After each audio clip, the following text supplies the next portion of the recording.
Oke. Dan kalau dikurangi 29 berarti 71. Nah, ini kan ionnya beda-beda. Misalkan ini saya misalkan M plus ya. Yang sini A plus. Ini B plus. Nah, ukuran M plus, B plus, A plus. Ini kan beda-beda. Nah, ini di medan magnet. Nanti dia akan dibelokkan dengan cara yang berbeda-beda.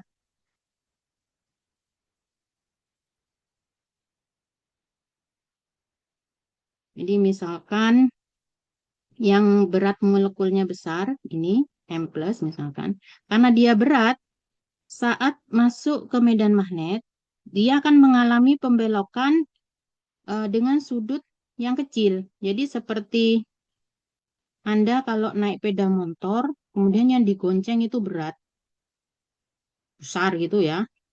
Eh, Saat dibelokkan tentu tidak bisa membelok dengan tikungan yang tajam. Nah, akan membelok sedikit, kemudian akan melewati yang sebelah sini. Makanya ini disebut heaviest particle in sample. Dia akan cenderung lewat yang sebelah sini, yang berat. Nah, kalau yang ringan, berat molekulnya ringan, misalkan A plus ini, sini ada A plus. A plus kalau yang digonceng kecil, di tikungan itu bisa menikung tajam, kemudian bisa dengan cepat berlari gitu ya. Kalau naik sepeda motor kecepatannya lebih tinggi. Akhirnya sampai di detektor dia akan lebih cepat dibandingkan yang ini. Dibandingkan yang heaviest. Kalau yang ini yang lightest, jadi yang paling ringan. Nah, prinsip seleksi dari mass analyzer ini di situ. Jadi dia memisahkan berdasarkan masanya. Sebenarnya bukan massa aja, tapi rasio massa per muatan. Yang bisa kita sebut dengan M per Z atau M per E. Jadi medan magnet akan memisahkan partikel-partikel berdasarkan rasio massa per muatan. Jadi ini partikel yang bermuatan. Jadi hanya partikel yang bermuatan yang akan masuk di mass analyzer. Bermuatan apa, Bu? Positif, karena sudah lewat medan listrik ini tadi, yang dia platnya negatif. Selain itu, dia akan dikeluarkan, sehingga tidak akan masuk di mass analyzer. Ini adalah tahap yang kedua. Selanjutnya, setelah ion A misalkan, ini pakai X, A plus, yang lightest tadi kita anotasi A plus ya, yang sini itu M plus gitu. Nah, akan masuk ke detektor dalam waktu yang berbeda. Jadi kecepatannya berbeda. Sehingga yang dideteksi pertama adalah A plus. Signal yang keluar pertama, jadi arus yang keluar pertama itu milik A plus. Kemudian B plus, kemudian M plus. Ya, jadi semakin berat. Nanti akan muncul di X yang lebih tinggi. Di M per Z-nya lebih tinggi. Yang ke atas intensitas. Nah, di detektor ini nanti dianalisa current-nya atau arusnya, yang kemudian dikonversi menjadi spektrum garis. Dia batang, ya spektrum batang, tapi uh, karena batangnya tidak besar gini ya, di dia tipis gitu ya, kita sebut itu spektrum garis juga.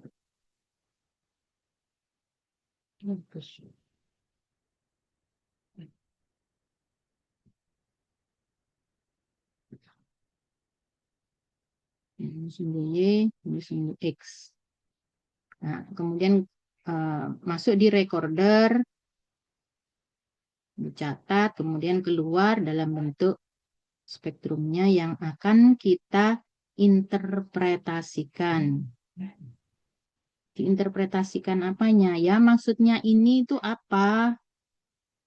Kemudian ini bisa informasi apa saja yang bisa diperoleh di situ, misalkan berat molekul, kemudian fragmen apa saja yang ada sehingga kemungkinan struktur senyawa itu bagaimana. Itu bisa diperoleh dari spektrometri massa. Alatnya spektrometer massa. Sampai sini paham? Kalau ada pertanyaan, saya persilahkan sih. Sebelum Ibu lanjut lagi.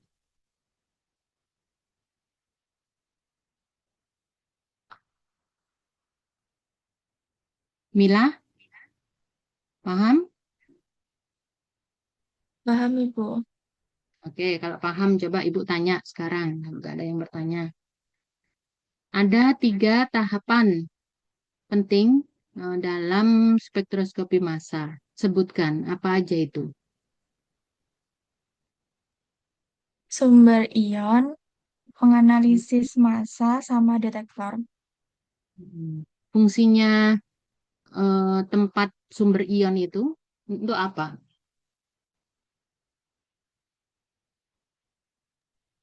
Untuk sampel senyawa diionkan, nanti itu membentuk kation melalui proses pelepasan elektron. Mm-mm. Renanda, Iya, Ibu. setelah terbentuk kation, dia akan kemana?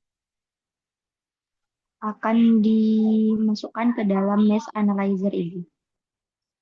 Sebelum mass analyzer ada yang harus dia lewatin? Ada, Ibu, medan magnet. Medan magnet itu nggak termasuk mass analyzer.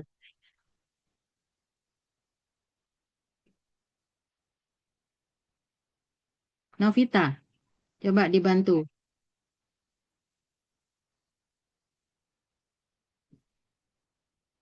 Novita Fitriani.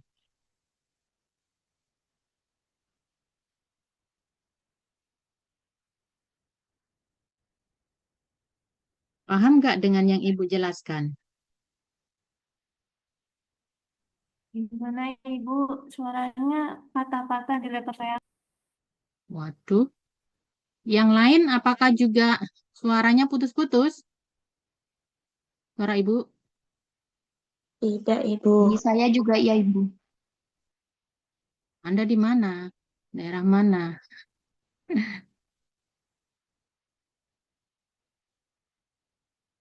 Ya tadi sebenarnya mau Ibu record sejak awal lupa, baru ingat untuk apa nanti kalau umpamanya sudah selesai recordingnya itu akan saya share. Maksudnya jika Anda nggak jelas gitu bisa dilihat ulang. Cuma tadi eh, agak lama baru ingat ini.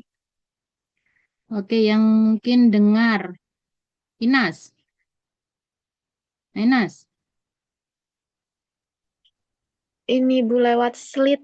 Slit. ini, hmm? Betul Ibu, seperti celah itu. Iya. Nah, ya dia melewati apa? Medan listrik. Medan Medan listrik listrik. betul ya. Electric Medan field. Iya. listrik. Karena platnya ini kan negatif. Jadi muatan positif akan masuk di sini. Selain itu dia akan dikeluarkan. Apa aja? Molekul netral, radikal, ataupun ion negatif. Ini yang Ibu orek-orek ini terang di tempat Anda. Di saya, Terang. Ibu. Ya memang untuk pembelajaran online, em, ya bagaimana caranya supaya Anda paham dan terlihat jelas, mungkin dengan layar yang lebih besar. Kalau pakai HP, kalau kayak ibu udah nggak kelihatan. Jadi mungkin pakai laptop itu lebih baik. Ibu jadi berusaha juga, udah mencoba dengan menulis juga supaya Anda bisa mengikuti. Kalau Ibu cuman storytelling, Anda bingung nanti. Ini sudah ada. Jadi di sini sudah saya tuliskan. Tahap pertama adalah ion source. Jadi di situ ada pengionisasi. Berupa apa? Pengionisasinya itu apa?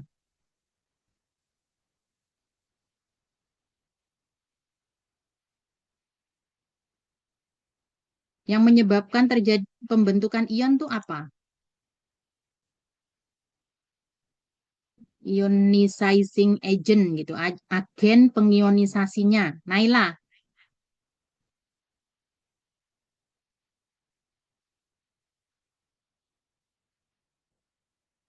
apa tadi agen pengionisasinya?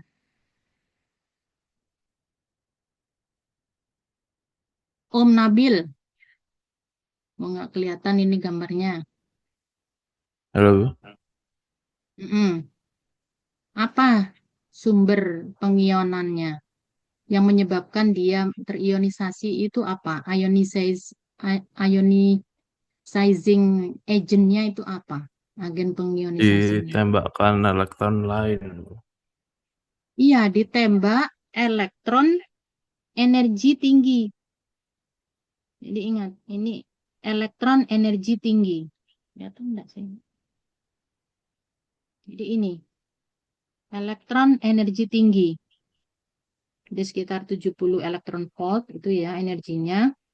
Di elektron energi tinggi. Dibombardir, ditembak terus menerus. Jadi sumber pengionnya adalah elektron energi tinggi. Nah, nanti kita juga akan lihat apa saja yang bisa menyebabkan terbentuknya ion dari molekul kita selain elektron energi tinggi. Itu ada banyak macamnya. Cuman di kuliah ini kita bahasnya yang ini, elektron energi tinggi atau kalau MS itu biasanya sebutnya elektron impact. Jadi EI atau EI. Oke, jadi sumber pengionisasinya adalah elektron energi tinggi. Nah, ini di sini batasnya. Jadi udah Ibu gambar. Ini adalah tahap pertama, ion source.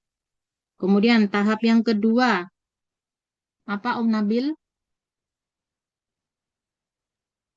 Mass analyzer, Bu. Mass analyzer. Diapain di mass analyzer? Proses apa yang terjadi? Setelah kation dipercepat melalui medan listrik, dilewatkan magnet untuk memilah berdasarkan rasio massa per muatan. Mm-mm. Jadi dia akan diseleksi di mass analyzer ini. Jadi di sini memang dia ada kecepatan tertentu yang diberikan. Jadi kecepatannya sama semua. Jadi akan timbul energi kinetik di situ ya. Anda ingat energi kinetik setengah mv kuadrat ya kalau nggak salah rumusnya. Ini berapa elektron volt gitu ya. Jadi kecepatannya sama semua, cuman yang membedakan adalah masanya di sini. Jadi dia akan melewati medan listrik dulu, baru kemudian di medan magnet dia mengalami defleksi. Istilahnya itu defleksi. Atau pembelokan. Jadi ini dibelokkan sedikit, yang ini dibelokkan lebih besar karena apa? M per Z yang berbeda-beda. Yang berat defleksinya ini rendah, yang ini tinggi. Ini tikungannya tajam, sehingga dia akan lebih cepat sampai ke detektor. Yang berat lebih lambat dideteksi hingga sampai ke detektor. Oke, sip. Selanjutnya, Chelsea, kamu dengar? Dengar. Selanjutnya apa? Habis mass analyzer apa? Masuk ke detektor, Ibu. Diapain di detektor? Dilihat dari kecepatannya ya tadi, Ibu. Dari kan dari senyawa A plus B plus sama M plus kan itu kecepatannya kan berbeda. Nantinya dari situ dilihat dan dibentuk spektrum garis. Sebelum ke spektrum garis, dia berupa TIC tadi ya. Kayaknya Ibu tadi udah tulis di mana ya? Iya, Jadi Ibu, TIC TIC. itu total ion current. Jadi arus dia yang sebenarnya dicatat tuh arusnya. Tiap-tiap fragmen ion itu arusnya berapa? Muncul sesuai M per Z-nya. Nah, baru kemudian dia dikonversi, ada konverter di alat itu yang mengubahnya dalam bentuk garis. Inilah yang kita amati sebagai spektrum massa. Oke, terima kasih. Semoga yang lain juga paham ya. Semoga ya. Silakan jika ada pertanyaan.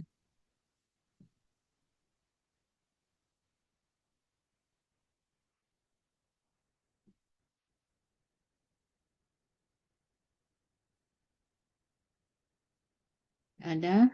Oke, Ibu lanjutkan. Anda Ibu, sampai jam izin berapa kuliah? bertanya. Ya, 12.20 Ibu, izin bertanya. ya silakan. Berarti ini saya memastikan saja Ibu, kayak biar makin paham saja. Berarti Mm-mm. nanti outputnya itu mengetahui arus dari kandungan senyawanya, atau kita bisa tahu senyawanya nanti apa Ibu, atau bagaimana ya? Yang kita pelajari di eh, penentuan struktur senyawa organik adalah interpretasi spektrum. Nah, spektrum yang dihasilkan dari spektroskopi massa, dari spektrometer massa, itu seperti ini. Jadi yang gambar ini, yang spektrum garis ini. Jadi ada macam-macam garis, A, B, C, D, E, F misalkan. Nah, ini yang kita interpretasikan, nanti kira-kira ini mewakili fragmen apa saja. Jadi ini disebut juga fragmen, seperti ini.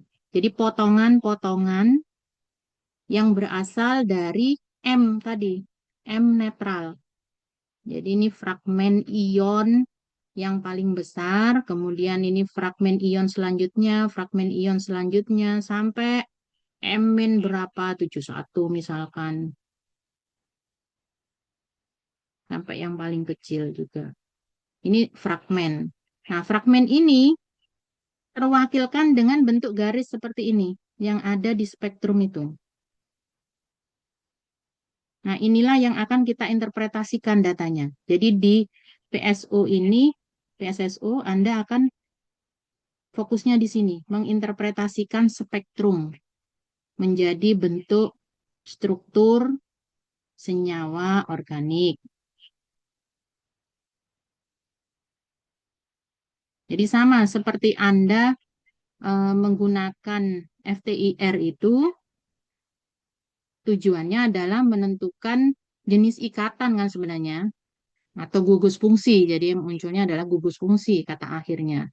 Jadi gugus fungsi itu sebenarnya juga fragmen-fragmen yang Anda satukan nanti supaya bisa jadi struktur yang Anda inginkan. Nah, di sini juga gitu, ada fragmen-fragmen tertentu yang nanti kita juga pelajari pola fragmentasi itu akan berbeda untuk tiap gugus fungsi. Itu masih panjang nanti. Ini masih pengenalan pengantar mengenai spektroskopi massa. Tapi yang akan kita bahas memang di sini, Mbak. Jadi spektrum garis ini, massa ini, bukan yang TIC. Oh, baik Ibu, paham. Terima kasih Ibu.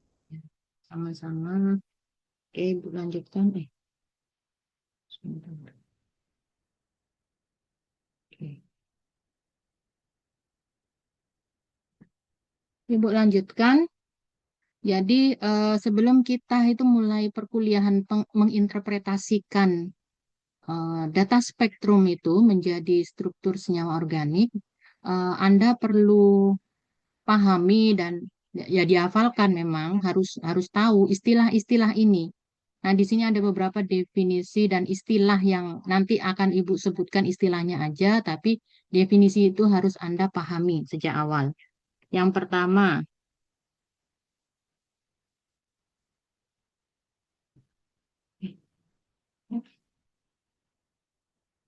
Ini.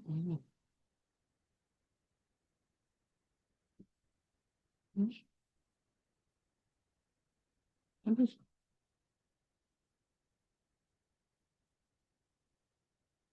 Habis itu pindah ya apa ya? Ini kalau sudah tua untuk ngerti teknologi itu repot seperti ini. Bisa nih gini. Yang pertama adalah spektra atau spektrum itu ya. Spektra massa biasanya ditampilkan dalam bentuk grafik. Nah, grafiknya seperti apa tadi sudah ada gambarnya. Gambarkan lagi di sini.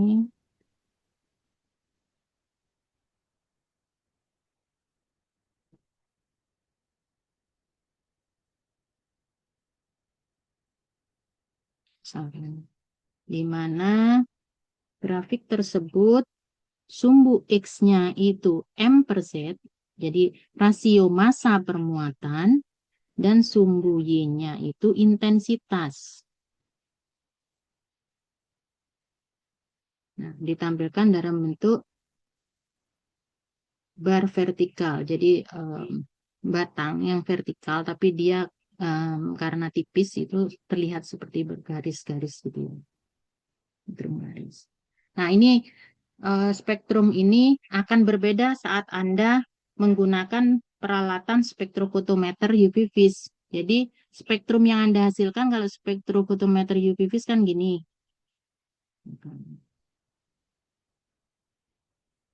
Sumbu X-nya apa ini? Kalau spektrofotometer UV vis.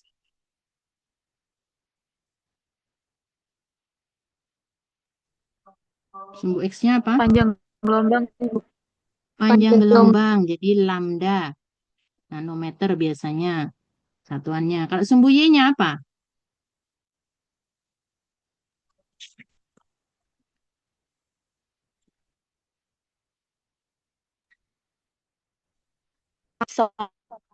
Iya, absorbansi. Ya. Nah, lain lagi kalau Anda belajar IR. Sorry.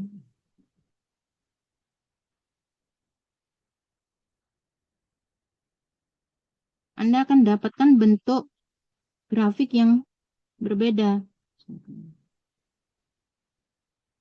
Jadi dia puncaknya terbalik dibanding yang UV vis. Dengan sumbu X apa? Ingat? Sumbu Bilangan X. gelombang itu. Bilangan gelombang atau no ini ya. Jadi dia seper lambda. Makanya satuannya terbalik dibandingkan nanometer. Biasanya dalam bentuk sentimeter dia. Jadi sentimeter min 1 atau seper sentimeter. Dan sumbu Y-nya apa biasanya? Transmitan. Persen transmitan. Ya, pinter. Jadi Anda masih ingat ini. Nah, itu akan berbeda saat Anda punya spektrum massa. Bentuknya seperti ini. Dengan variabel yang berbeda yang diamati, yaitu M per Z. Dan juga intensitasnya. Oke, ini kalau ini kayaknya Anda sudah punya gambaran ya spektrumnya. Oh, seperti ini. Beda dari UV vis dan juga IR. Nah, kemudian yang kedua, tiap puncak mewakili ion. Jadi, hmm. Hmm.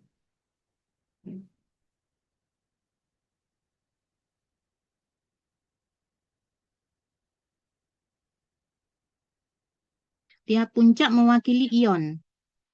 Jadi, yang tampil dalam spektrum massa itu memang ion-ion. Hanya ion saja yang sampai di detektor, sehingga dia muncul dalam spektrum. Itu harus diingat-ingat bahwa itu cuma ion yang ada di situ.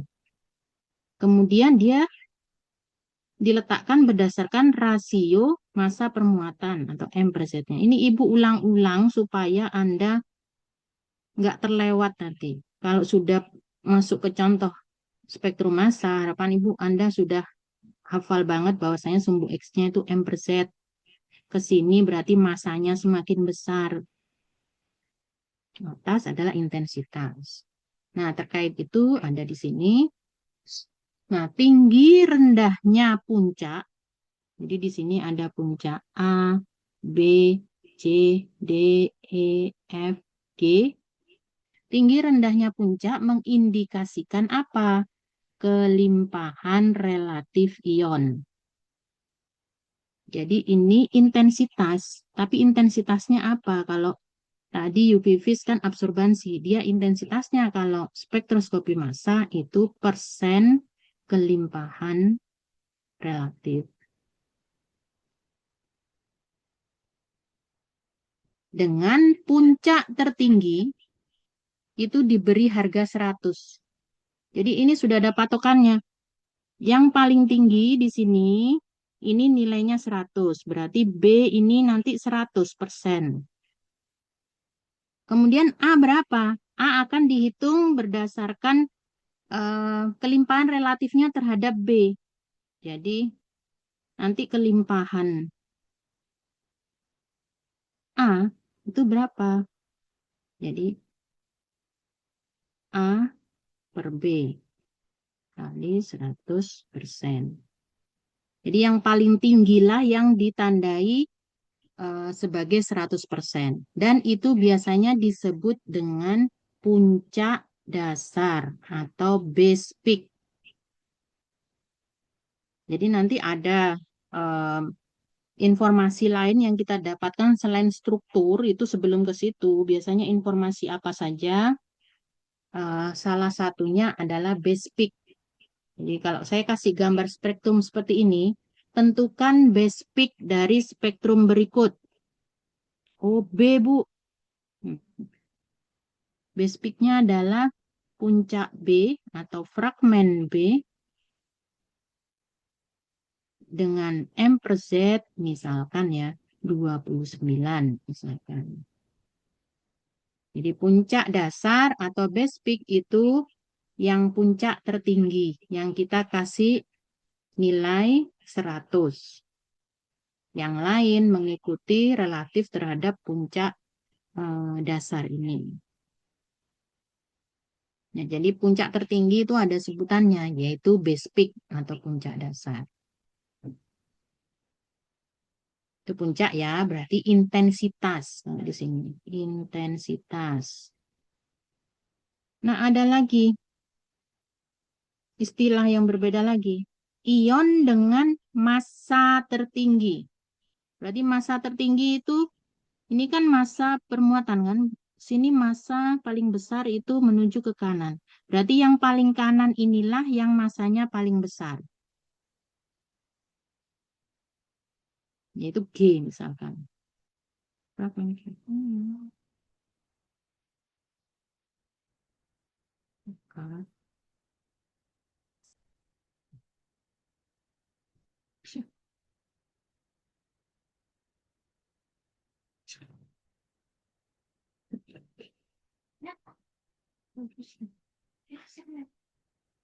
Oke, ini lagi. Bilang terus. Gimana tadi yang sudah dicoret-coret?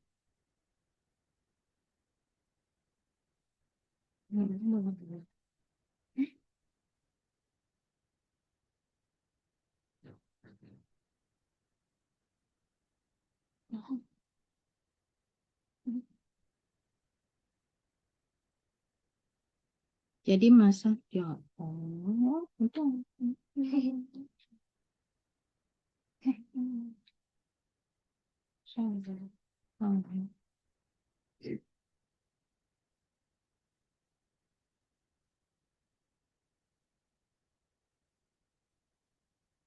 maaf ya ini ibu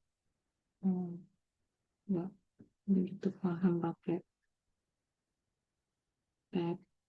Jadi ini tadi disebut dengan base peak.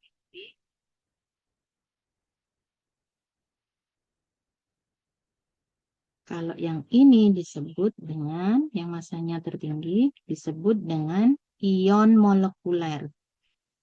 Jadi ini ion molekuler. Karena apa? Dia adalah fragmen ion yang masanya tertinggi. Karena di sini M per Z, maka massa yang paling tinggi itu ada di sebelah kanan sendiri. Nah, itu kita sebut dengan istilah ion molekuler. Dia setara dengan berat molekul sampel. Jadi yang sebelah kanan sendiri itu biasanya dicari informasinya sebagai berat molekul. Jadi di MS itu biasanya yang utama pertama ditentukan adalah berat molekulnya berapa. Sudah kelihatan dari ion molekulernya. Jadi di pojok kanan itu ion molekuler. Disebut juga puncak,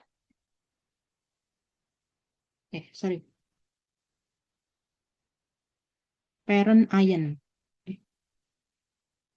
Parent ion atau ion induk.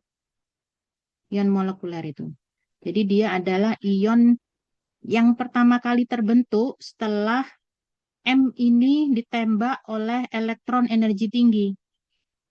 Menjadi M radikal kation. Kemudian dia bisa ditembak lagi sehingga membentuk M+.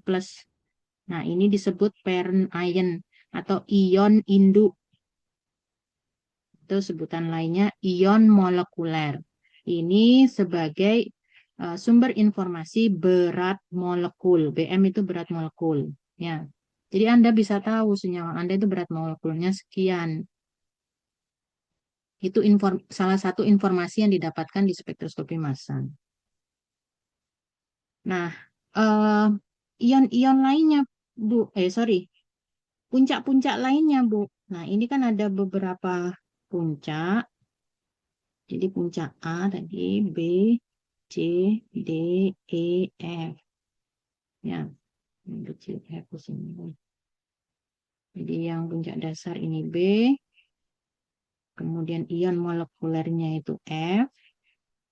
Nah, yang A, C, D, E itu disebut juga ion fragmen. Jadi dia ada sebutannya juga. Sebenarnya ini juga ion fragmen. Ion fragmen yang memiliki kelimpahan relatif tertinggi. Kemudian ini juga ion fragmen juga. Ion fragmen yang memiliki massa tertinggi. Nah, selain itu ya disebut ion fragmen atau ada sebutan lain juga. Kalau di sini parentnya, di sini anaknya. Atau biasanya disebut daughter ion. Nggak ada son ion ya kayaknya. Makanya daughter ion. Jadi A, C, D, E itu ion fragmen. Jadi dia juga fragmen-fragmen yang bisa membantu kita untuk menentukan struktur. Jadi potongan-potongan ion. Serupa dengan FTIR yang di situ ada potongan-potongan ikatan yang nanti akan kita gabungkan. Jadi gugus fungsi itu kita gabungkan sehingga membentuk struktur yang memang sesuai dengan target kita misalkan. Nah, ini juga sama. Ini nanti berfungsi untuk pendukung dalam menentukan struktur senyawa tersebut. Jadi dia fragmen atau potongan-potongan yang berupa ion. Karena dia sampai di detektor. Jadi semua yang sampai di detektor itu pasti ion positif. Walaupun dia bisa juga radikal positif gitu ya. Pokoknya dia bermuatan. Baik itu radikal atau radikal positif ataupun kation murni.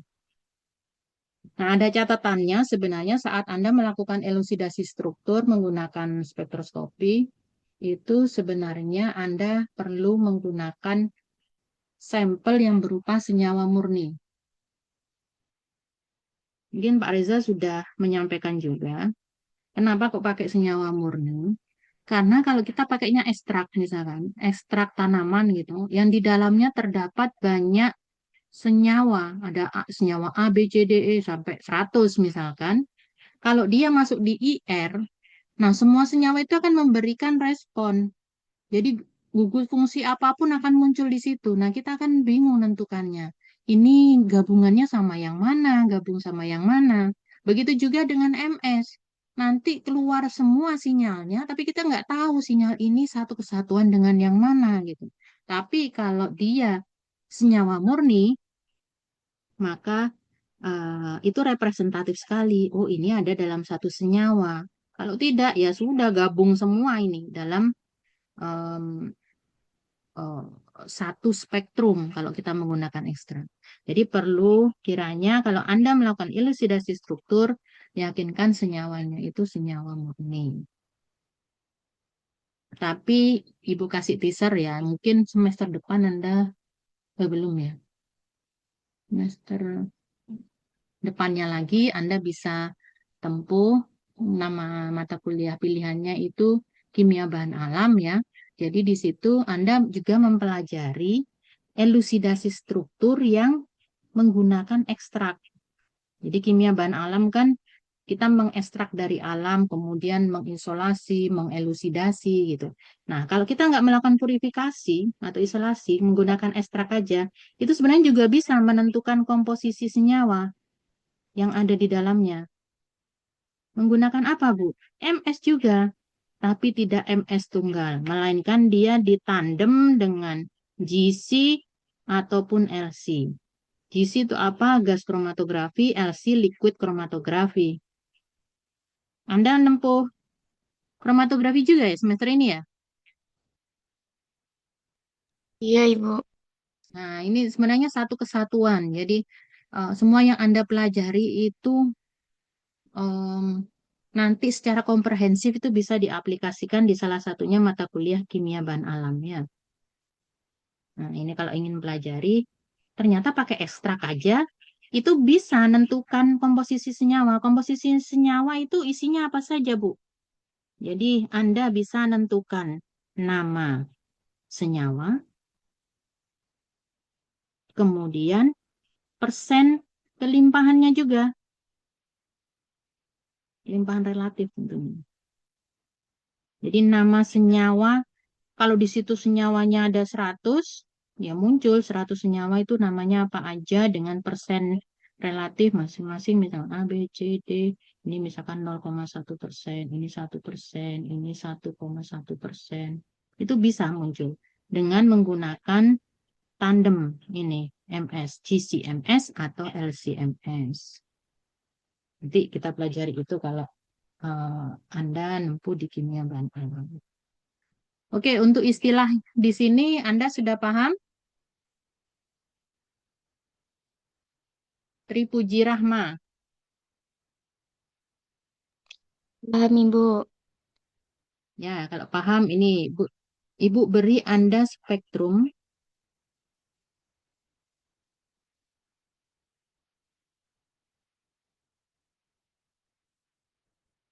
Ada beberapa informasi yang Anda bisa peroleh dari spektrum ini. Apa saja di antaranya? Itu yang spektrum yang G itu termasuk massa tertinggi karena berada di sebelah kanan. Itu biasanya G. Oke. ya. Terus yang D itu Disebut apa spektrum ini G? ion molekuler atau parent ion. Oke, sip. Terus apalagi informasi yang bisa Anda peroleh? Terus yang D itu disebut dengan puncak dasar atau base peak Base dengan peak. nilai tinggi Oke. terus. Pintar. Terus Dari yang sini, selain ya. terus yang selain D sama G itu termasuk ion fragmen, Ibu. Mm-mm. Ada informasi lagi yang bisa Anda peroleh dari gambar tersebut? Informasi penting apa?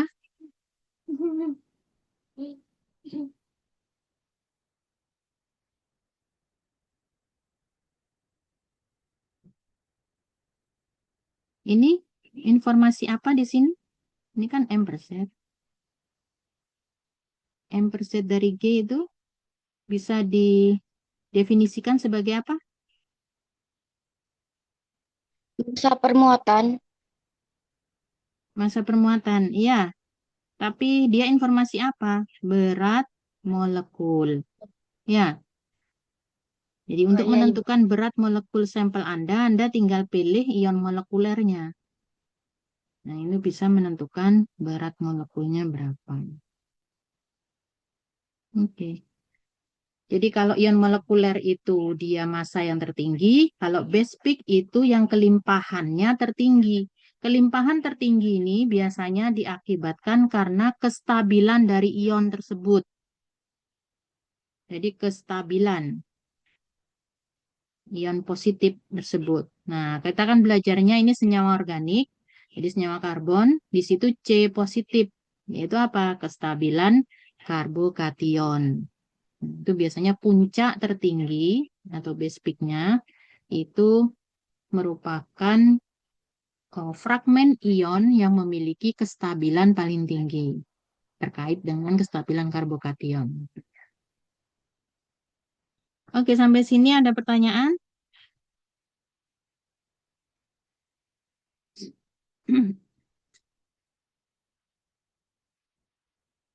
Enggak. Oke, Bu lanjutin. Ibu izin, Hah? Ibu izin, Ya, apa boleh diulang yang bagian ini ya Ibu yang tadi mengenai kelimpahan dan ada hubungannya dengan kestabilan itu bagaimana ya Ibu? Yang terakhir tadi. jadi puncak tertinggi ini yang kita kenal dengan base peak, itu kenapa dia kok melimpah sekali? Berarti saat dia melewati, pertama kan ada ion source, kemudian mass analyzer, kemudian sampai ke detektor, itu dia itu base peak ini awet gitu ya. Jadi dia itu ada terus sampai terdeteksi DBP dalam jumlah yang besar. Yang lainnya, misalkan ion molekuler, kemudian fragmen ion A, fragmen ion B. Di sini itu ada yang dia tidak bisa sampai ke sini. Atau bahkan saat ionisasi, dia itu sudah terbombardir oleh elektron energi tinggi. Jadi pecah-pecah-pecah gitu. Nah, itu karena apa sebenarnya? Base peak ini kok bisa, fragmen base peak ini kok bisa stabil sampai sini? Nah, itu ada hubungannya dengan kestabilan ionnya sendiri. Ionnya itu ion apa? Ion positif. Nah, kan kita bahasnya mengenai senyawa organik di sini. Jadi senyawa karbon. Nah, senyawa positifnya itu adalah karbokationnya. Jadi biasanya karbokation tersier itu kan paling stabil ya dibandingkan karbokation primer. Nah, biasanya itu yang melimpah itu seperti itu. Jadi jika dibandingkan biasanya puncak tertinggi ini diperoleh dari fragmen ion yang paling stabil. Sedangkan ion molekuler itu fragmen ion masanya yang tertinggi. Apa bisa Bu ion molekuler itu sebagai base peak juga Bu? Bisa aja. Nanti ada contohnya juga yang dia ion molekuler tapi juga bisa jadi base peak. Jadi tergantung strukturnya juga. Walaupun rata-rata em, ion molekuler itu rendah ya intensitasnya. Jadi base peak ada di tengah-tengahnya atau di bagian bukan paling belakang. Tapi ternyata ada juga yang dia ion molekulernya itu tahan sampai detektor dalam jumlah banyak. Jadi tidak terionisasi lebih lanjut sehingga dia muncul sebagai base peak. Paham Inas? Paham Bu, terima kasih Bu. Oke, Ibu lanjutkan ya. Nah, ini contohnya. Jadi spektrum yang terlihat itu ya bentuknya seperti ini. Walaupun ini halus ya. Kalau yang dijadikan contoh untuk pembelajaran biasanya halus. Padahal kalau aslinya Anda dapatkan dari hasil analisa MS itu bisa lebih banyak mengandung spektrum garis gitu ya. Tapi tidak semua em, fragmen-fragmen yang muncul di sini kan banyak ini.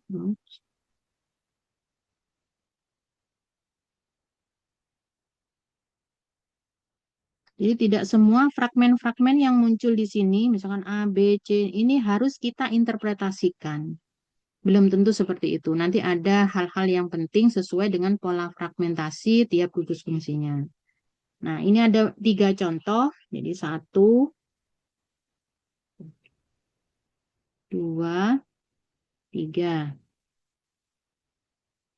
Ada 3 contoh. Di situ mewakili apa? Udah ada di bawahnya. Yang satu karbon dioksida, satunya propana, satu siklopropana. Nah, kembali lagi untuk spektrum massa, ya kita membahasnya karena massa berarti Anda bicaranya ya massanya, massa dari fragmen tersebut. Kalau di sini karbon dioksida berarti massanya berapa? Karbon dioksida itu kan CO2, duanya ini harusnya di bawah ya, jangan ditiru, nggak sejajar gitu, harusnya di bawah. Berapa ini? Massa CO2. C itu berapa? 12. 12. O 16 kali 2, 32, berarti 44 Ibu. mm-mm.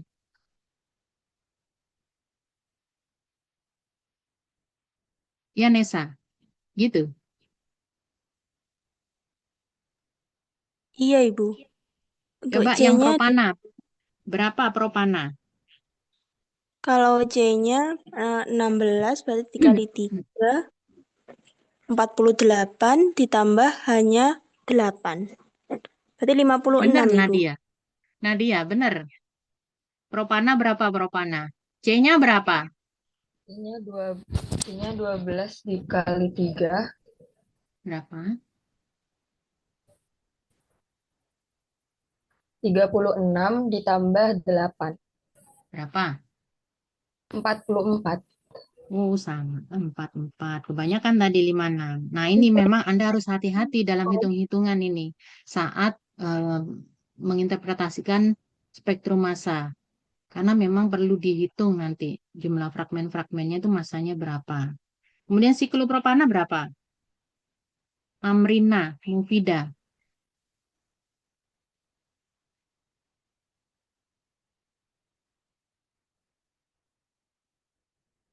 Bentar Ibu.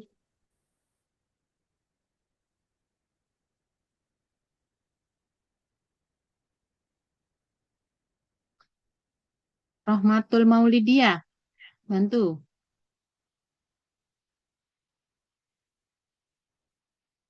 Berapa? Iya, Ibu. 42. 42. Iya, cuman ngitung masanya loh. Kan tinggal atom relatifnya dikalikan ada berapa atomnya, kemudian ditambahkan, jadi molekul relatifnya MR-nya itu ya. Jadi ini ada 44, ini juga 44, ini 42. Nah ini kok sama 44? Nah itu informasi itu akan muncul di mana nanti berat molekul 44 itu? Muncul sebagai fragmen, apa sebutannya? Ion molekuler. Ion molekuler, posisinya ada di mana? Paling kanan. Iya, spektrum apa sinyal atau puncak yang paling kanan. Misalkan untuk karbon dioksida, yang paling kanan itu ini. Benar tak 44? Oh iya, di sini 44 ya. Nah, ini ion molekuler. Dia akan mewakili besarnya berat molekul dari senyawa tersebut. Fragmen lainnya di sini ada fragmen A dan B. Kalau di karbon dioksida ini, ion molekulernya 44. Base peak-nya berapa? Citra. Untuk karbon dioksida, ion molekulernya itu M per Z 44. Untuk base peak-nya berapa?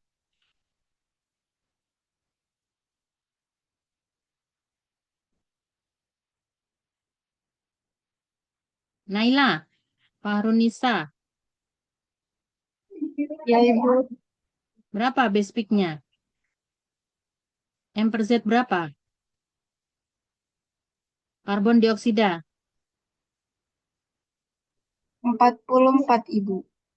Iya, jadi Anda cari base peak itu apa tadi? Base peak itu puncak tertinggi atau puncak dasar.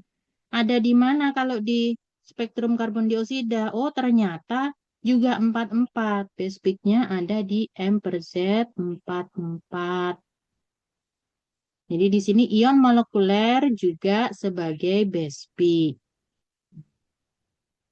Untuk propana, coba informasi apa yang bisa Anda dapatkan di sini? Siti Mufar.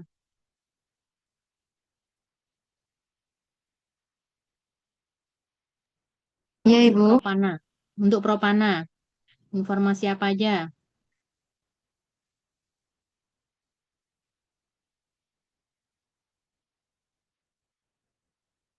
Terdapat ini ion fragmen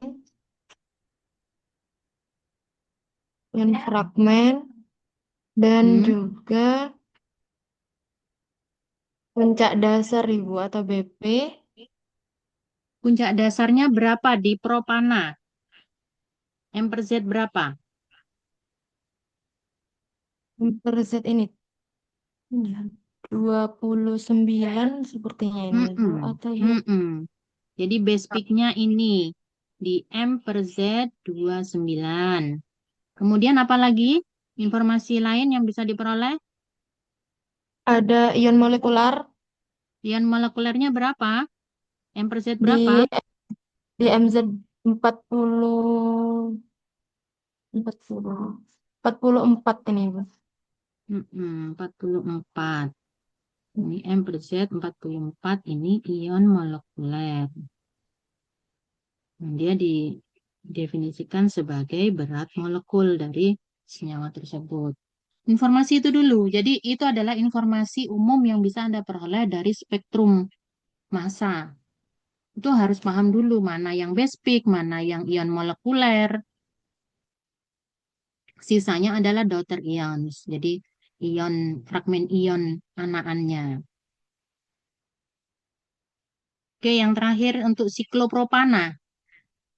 Renanda, Iya, Ibu. coba siklopropana, ada informasi apa aja di situ?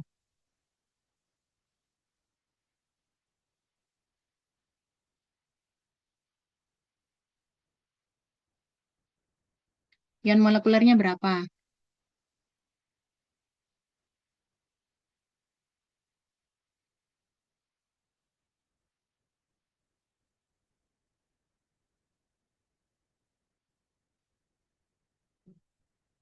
Andini Pratiwi,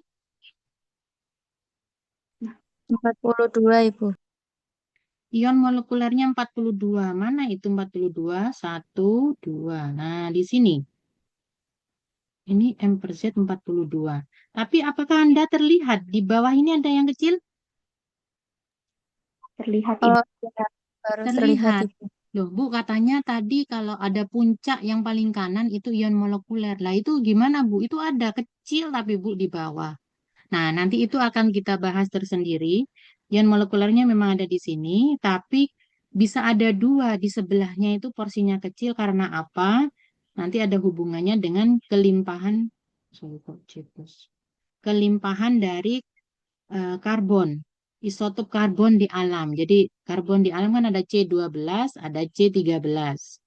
Jadi yang biasanya melimpah itu kan karbon 12. Sisanya yang porsinya kecil itu karbon 13. Makanya kalau di sini ada radikal ion atau ion M plusnya, di sini tuh ada M plus 1 plus. Ya, jadi yang isotopnya, tapi dia porsinya kecil, sesuai dengan perbandingan isotop relatif di alam. Nanti kita bahas itu di materi agak akhir, sebelum masuk ke fragmentasi molekul terhalogenasi, senyawa terhalogenasi. Sementara itu informasi pengantar dulu dari Ibu. Tapi ini adalah ion molekulernya. Kemudian base peak-nya apa?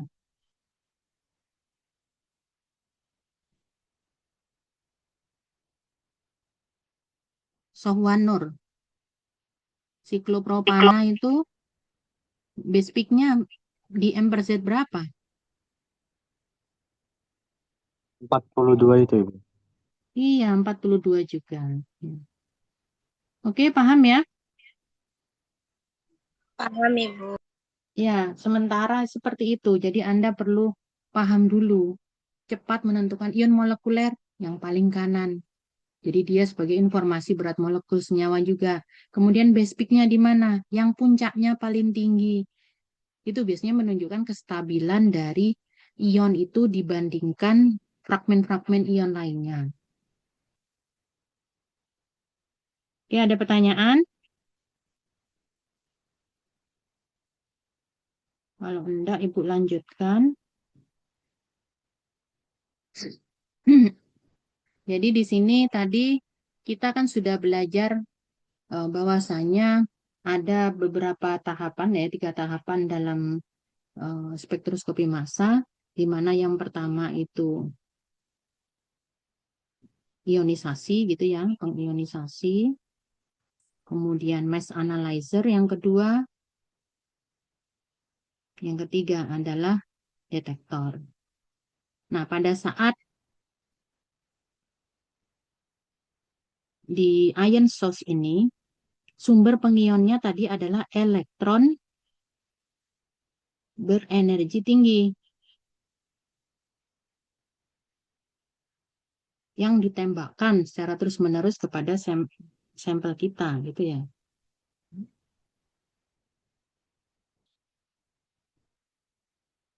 Nah, itu kita menggunakan prinsip ini, yang ini, metode ionisasinya, elektron impact. Agen pengionisasinya adalah elektron yang berenergi tinggi. Jadi nanti dalam perkuliahan ini kita menggunakan metode ionisasi sampel ini. Sebenarnya alat MS itu banyak macamnya. Dia bisa diionisasi dengan berbagai macam metode selain elektron impact. Misalkan Anda nggak ingin menggunakan elektron energi tinggi, bisa nggak menggunakan bahan kimia? Jadi menggunakan reagen kimia untuk membentuk ion-ion tersebut. Bisa. Ini menggunakan metode chemical ionization. Jadi direaksikan agar dia menjadi ion. Kemudian ada juga yang umum ada untuk analisa MS komersial itu adalah electrospray ionization. Jadi dia mengionisasi dengan cara membentuk droplet atau butiran-butiran halus dari sampel. Jadi dia diionisasi pelan-pelan. Hasilnya tentu akan berbeda dengan nggak berbeda jauh sebenarnya, cuman prinsipnya itu berbeda. Di elektron impact langsung diberikan elektron energi tinggi sehingga langsung terbentuk M radikal positif yang kemudian nanti bisa lepas lagi jadi M positif. Nah, ini kita bisa dengan mudah menentukan BM. Tapi saat menggunakan metode elektrospray, jadi dibentuk butiran halus itu, diionisasi dalam bentuk butiran halus, itu dia lebih soft. Sehingga menyebabkan nanti bentuk M+, kemudian M-15+, M-29+, dan fragmen-fragmen lainnya, itu kurang terlihat perbedaannya. Namun fragmen-fragmennya lebih bermanfaat untuk dianalisa. Nah, ini jika Anda ingin hanya menentukan berat molekul dengan lebih presisi, lebih mudah gitu ya juga, itu Anda bisa gunakan elektron impact. Tapi jika ingin mempelajari lebih detail di fragmen-fragmen yang terbentuk, itu bisa pakai electrospray ionization. Tapi di kuliah ini kita pakai prinsip ini ya. Cuman di sini Ibu sampaikan bahwa banyak macamnya. Jadi ada yang menggunakan panas, ada yang menggunakan ini isotop juga ya, californium 252. Jadi plasma desorption. Nah, kita tidak mempelajari ini semua. Silakan kalau ingin belajar lebih lanjut di luar perkuliahan juga bisa. Tapi di mata kuliah ini Anda gunakan prinsip yang ini. Yang dari tadi Ibu jelaskan itu. Oke? Lanjutkan. Nah, kalau yang ini, gambar ini pasti Anda juga sudah mempelajari ya di kimia dasar dan dilanjutkan juga di kimia organik 1 dan kimia organik 2. Nah, itu ternyata masih berguna juga pengetahuan ini untuk mempelajari spektrum massa. Karena dengan menggunakan struktur Lewis, Anda akan kelihatan elektron-elektron ini ada letaknya di mana. Oh, antara C dan H. C dan H satunya, C dan H satunya. Gitu. Atau kalau struktur Kekulé dibentuk struktur garis gini, maknanya garis ini adalah ada 2 elektron gitu ya di situ. Nah, dengan prinsip bahwasanya suatu molekul itu jika ditembak dengan elektron energi tinggi, misalkan diterapkan pada metana ini strukturnya ini yang Ibu gambar ini. Nah, elektron-elektron dalam elektron ikatan ini bisa terpental. Yang mana? Misalkan, saya misalkan yang terpental itu ada di sini. Yang hidrogen di sini. Jadi satu elektronnya lepas ini. Sedangkan di sini jadi bermuatan positif.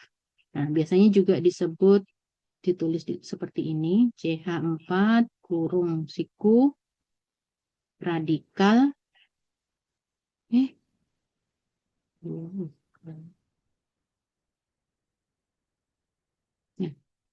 CH4 radikal positif.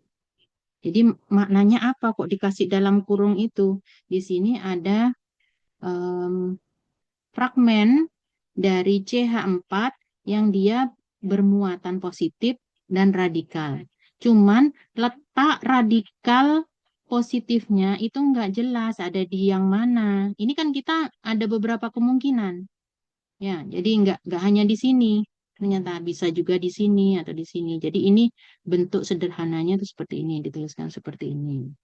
Tapi biasanya untuk pembelajaran MS di tingkat S1, Anda perlu tahu kemungkinan itu yang lepas ada di mana. Cari satu contoh aja di sini. Ini akan penting saat Anda memiliki ikatan yang berbeda-beda di situ. Ini kan cuma CH-CH aja. Misalkan di sini ada formaldehid. Ada karbonilnya di sini. CO. Di sini ada 2 ikatan rangkap. Ada ikatan rangkap 2 kebalik. Ada juga CH. Nah, mana yang akan kemungkinan ditembak oleh elektron energi tinggi?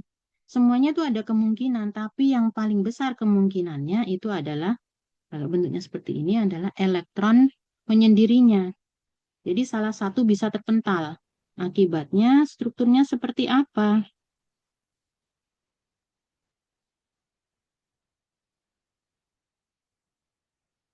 Nah, Anda bisa tuliskan seperti ini bentuknya. Jadi akan kelihatan posisi dari M radikal positifnya.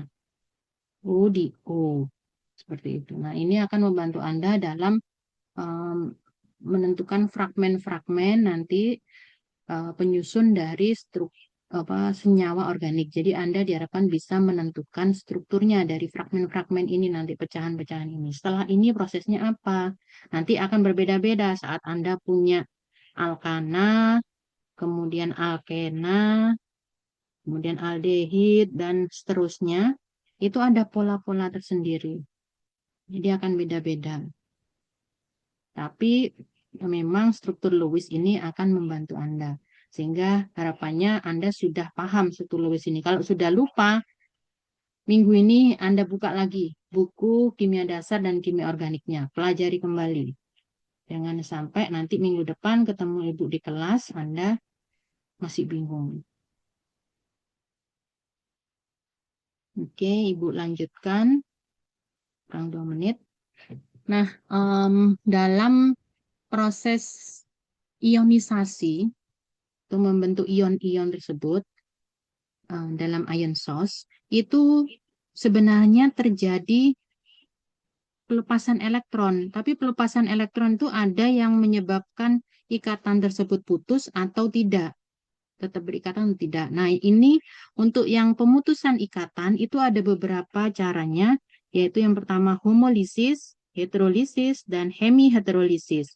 Lisis sendiri itu maknanya pembelahan ya, pemutusan gitu ya, litik, homolitik gitu ya. Homo ini homogen, jadi tiap atom tersebut membawa yang dibawa adalah sama, yaitu satu elektron. Nah, di sini kan ada elektron, sebenarnya 2 elektron. Satu dibawa Y, satu dibawa X. Sehingga muncullah bentuk tanda panahnya seperti ini. Kalau Anda belajar di kimia organik, biasanya reaksi A, dari A elektronnya pergi ke B, itu kan tanda panahnya gini, mata anak panahnya ada 2. Tapi kalau elektron cuma 1 yang berpindah, Anda gunakan tanda panah dengan mata anak panahnya cuma 1. Jadi 1 elektron dibawa oleh Y, 1 elektron dibawa oleh X. Jadi dia pertama berikatan XY, kemudian mereka mau putus. Putus itu bawa harta gono gini sendiri yang sama. Jadi membentuk akhirnya X bawa 1 elektron, Y bawa 1 elektron. Akibatnya ada 2 radikal yang terbentuk. Nah, kalau heterolitik, pembelahan yang tidak seimbang, jadi tidak sama. 2 elektron di sini dibawa oleh 1 atom saja. Efeknya apa? Di sini min, berarti ada 2, atau dituliskan gini ya, Y, ini. Efeknya Y akan berlebih, sedangkan X membentuk ion. Nah, ion inilah nanti yang berpartisipasi hingga masuk ke detektor. Yang tidak bermuatan, hilang. Ini tidak bermuatan, hilang nanti. Kemudian ada lagi sebutan hemiheterolitik. Dia tidak full hetero. Jadi tidak 2 elektron yang dibawa, cuman 1 elektron. Tapi dia bukan homolitik karena satunya juga nggak bawa elektron. Karena di sini adalah radikal ion awalnya. Nah, akhirnya X membentuk ion, yang ini membentuk radikal. Nah, ini yang akan masuk di detektor. Ini tidak. Jadi ini macam-macam proses lisis nanti yang akan kita pelajari sebagai proses fragmentasi. Fragmentasi akan menghasilkan fragmen-fragmen. Ini fragmen ion, ini fragmen yang radikal, ini fragmen ion negatif. Ya. Jadi itu, oke. Waktunya sudah habis, 12.22 dan di 12.20. Silakan, mungkin Anda ada pertanyaan, tinggal 1 slide sebenarnya. Nanti Ibu bahas, sekalian Ibu review kembali saat kita kuliah offline. Sampai sini mungkin ada pertanyaan, silakan. Anda kuliah lagi hari apa?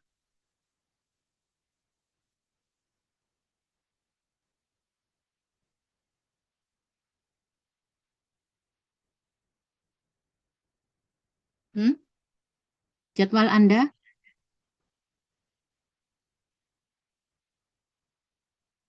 Hari Selasa, Ibu. Oh, hari Selasa. Semuanya tadi hari Senin yang satunya. Oke, jadi silakan Anda pelajari. Dan sebagai bentuk ini ya, sama-sama. Jadi Ibu juga berusaha memberikan yang terbaik untuk Anda. Mencoba menulis menggunakan alat yang sebenarnya Ibu juga nggak familiar ya dengan teknologi. Anda juga harapannya juga mempelajari apa yang telah Ibu sampaikan. Nah, untuk itu mungkin Ibu bisa minta Anda mengumpulkan resume dari apa yang telah Ibu jelaskan tadi. Maksimal 2 lembar aja.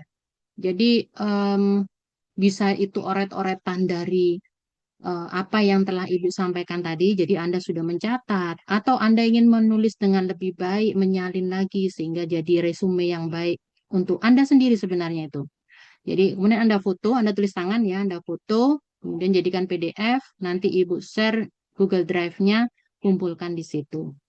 Atau pakai MMP, nanti kalau bisa MMP-nya.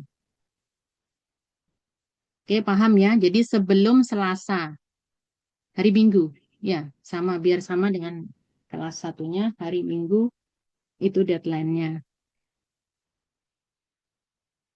Oke, sampai sini ada pertanyaan?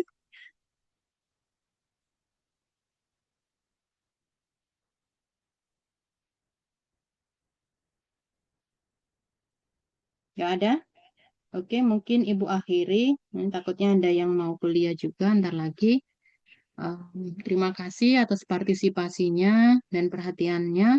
Semoga ilmunya bermanfaat, berkah ya. Kita ketemu lagi di pertemuan offline minggu depan. Saya akhiri sekian. Assalamualaikum warahmatullahi wabarakatuh. Waalaikumsalam. Waalaikumsalam warahmatullahi Waalaikumsalam. wabarakatuh. Terima kasih, Ibu. Terima kasih, Ibu. Sama-sama.